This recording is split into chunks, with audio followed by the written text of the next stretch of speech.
We've always been a company of change. From the day the root beer stand started selling hot dogs, chili, and hot tamales and became a hot shop, a major change, right?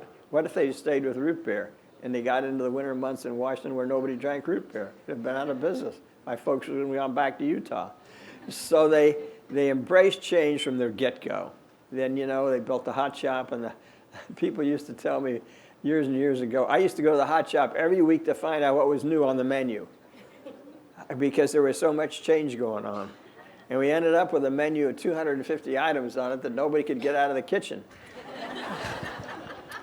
But they continued to grow the business by adding food service opportunities to their business with in-flight catering, with food service management, with all kinds of different food service opportunities, and then finally got into the hotel business.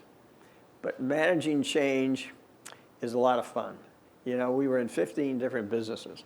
And back then, Harold Janine, the head of ITT, was the #1 conglomerate, and he had 30 notebooks on the floor of his office, one for each of the companies that he owned. And the analysts were always asking me, what new business are you going to go into? And I would say, well, we're going to go into theme parks, we're going to go into cruise ships, we're going to go into all these things. And finally I woke up and said, hey, what are we doing in all these businesses? Let's change, let's get into the lodging business, let's put our emphasis on lodging. Of course, this was after my father passed away because he wasn't about to bet the company on lodging. He was all a restaurant guy, and he liked these other businesses, but he was scared to death of the hotel business because of the debt.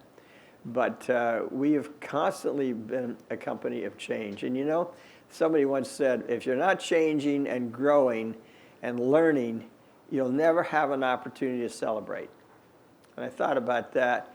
We can't celebrate unless we are changing, unless we are growing, unless we are learning and doing better at what we're doing. And so therefore, change is something that we've always embraced as a company. It's in our DNA, it's in our culture, and we will continue to change and do better with everything we do. Yeah, I appreciate just saying you love change, it's fun. And I think so much of it is around that mindset you bring to it. It can be scary, or you can go, hey, let's see what we can do with this.